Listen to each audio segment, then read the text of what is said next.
Bismillahirrahmanirrahim. Alhamdulillahi rabbil alamin. Wassalatu wassalamu ala asrafil anbiya'i wal mursalin wa ala alihi wa ashabihi ajma'in. Saudara-saudariku kaum muslimin yang saya cintai, alhamdulillah karunia Allah berikan kepada kita berupa kehidupan yang berbahagia. Kita hidup di zaman dunia melimpah. Datang dunia kepada kita bagikan banjir yang susah untuk dibendung. Kenikmatan dunia hari demi hari semakin bertambah. Lihatlah, semakin padat jalanan di kota-kota besar.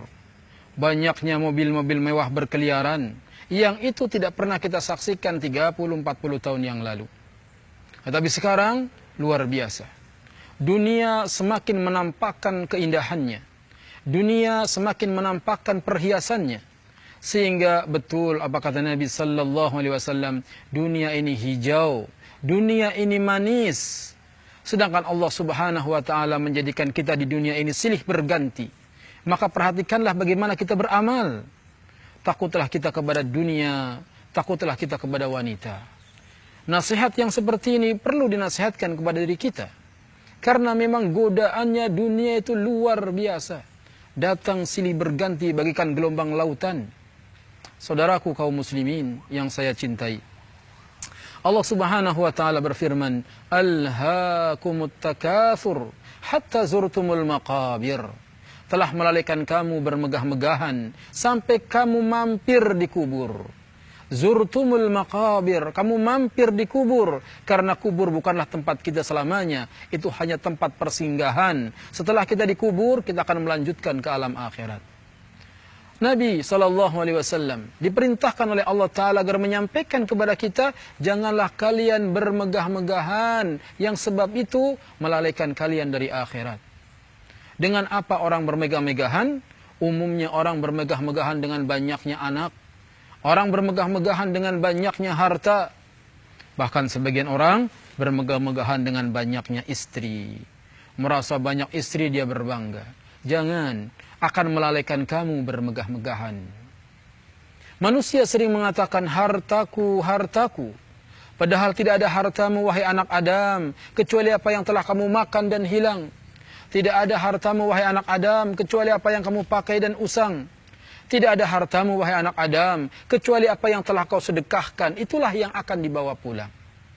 Saudaraku kaum muslimin yang saya cintai, memang manusia sering mengatakan ini hartaku, ini hartaku. Tidak ada hartamu, kecuali apa yang kamu telah infakkan di jalan Allah Ta'ala. Itulah yang akan menyertai kita di alam kubur. Itulah yang akan menjadikan kita bahagia di akhirat.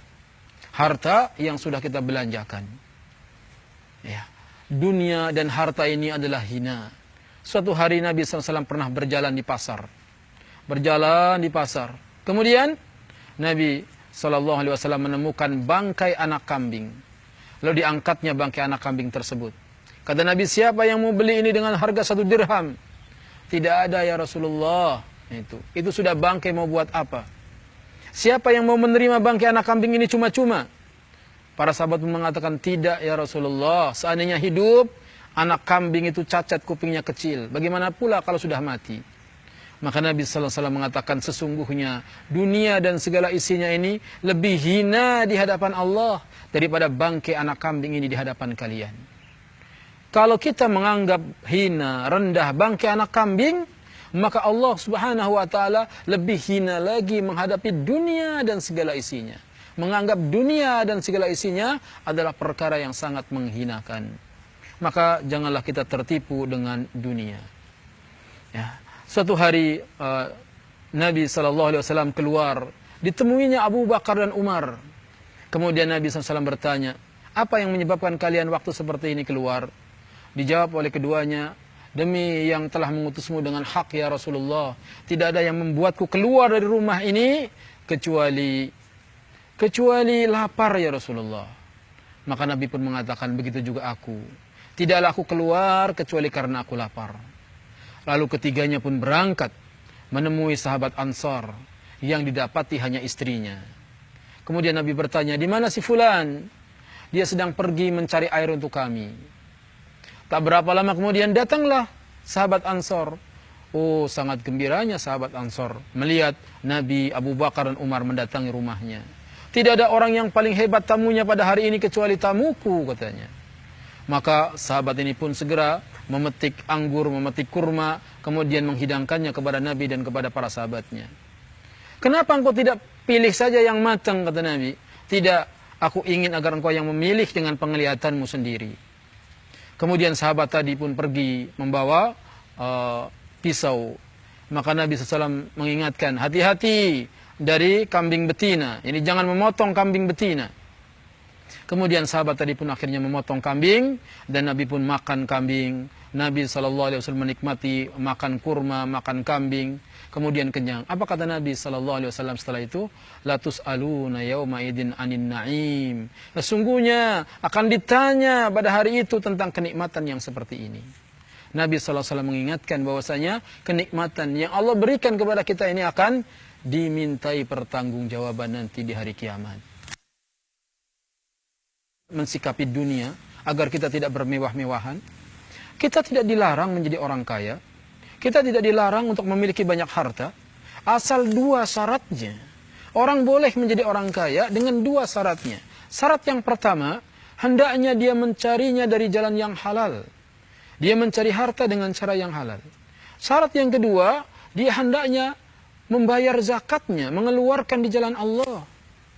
Tidak apa-apa jadi orang yang kaya, yang berlimpah, tapi hartanya senantiasa digunakan untuk akhirat. Harta itu menjadi tercela kalau harta untuk harta. Dunia untuk dunia, itu yang jadi tercela.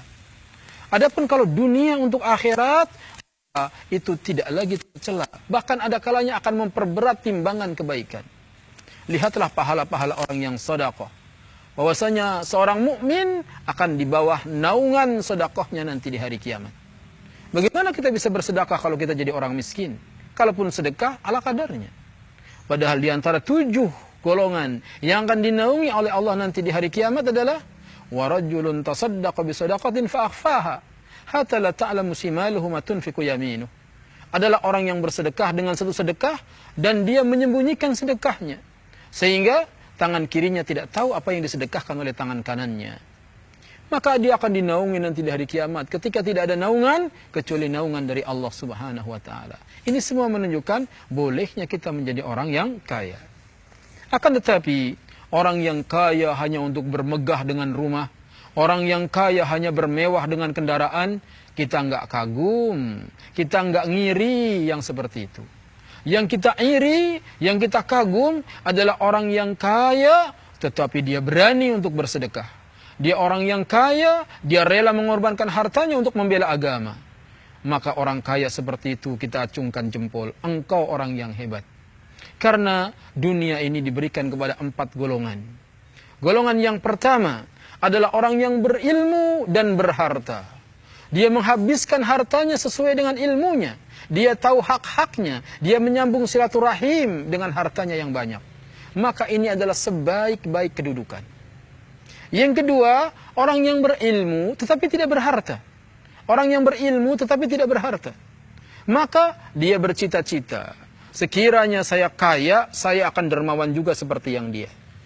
Maka keduanya ini dengan niatnya, pahalanya sama. Pahalanya sama. Tetapi kedudukan jelas pada yang pertama. Kemudian yang ketiga, orang yang diberi harta tetapi tidak diberi ilmu. Hartanya banyak, kekayaannya melimpah tetapi dia jahil. Dia gunakan hartanya sesuai dengan kejahilannya. Dia gunakan untuk berfoya-foya, dia gunakan untuk berbuat maksiat. Maka dia sejelek-jelek kedudukan. Orang yang paling jelek di dunia, orang kaya dan bodoh. Menggunakan hartanya sesuai dengan kebodohannya. Kemudian yang keempat adalah orang yang dia miskin, bodoh pula. Harta nggak punya, ilmu nggak punya. Ini yang keempat. Akan tetapi dia punya keinginan. Dia punya keinginan. Kalau saya punya harta, saya pun akan berfoya-foya seperti yang ketiga ini. Maka ini yang ketiga dan keempat dosanya sama. Dosanya saja yang sama. Tapi kedudukan jelas yang paling rendah dia. Inilah dunia. Kalau kita tidak bisa mensikapinya, hanya akan menyebabkan kerendahan di dunia dan di akhirat. Oleh karenanya jadilah seperti Nabi Sulaiman. Yang kaya raya, tetapi dia dermawan. Jadilah seperti Abdurrahman bin Auf, yang kaya raya, tetapi dia rela mengorbankan hartanya di jalan Allah Ta'ala. Jadilah orang seperti Utsman bin Affan. Karena kalau disuruh pilih, mana yang lebih kita sukai? Kaya bersyukur atau miskin bersabar? Tentu kita akan memilih jadi orang kaya yang bersyukur. Karena orang yang kaya bersyukur, kebaikannya buat dirinya, dan kebaikannya menyeluruh buat yang lainnya. Tetapi kalau orang miskin tapi sabar, kebaikannya hanya untuk dia saja. Semoga Allah Ta'ala menjadikan kita orang-orang yang kaya dan bersyukur, sehingga kebaikan kita bisa kita rasakan dan bisa dirasakan oleh saudara kita yang lainnya. Subhanakallahumma bihamdika, asyhadu an la ilaha illa anta astaghfiruka wa atubu ilaik. Wassalamualaikum warahmatullahi wabarakatuh.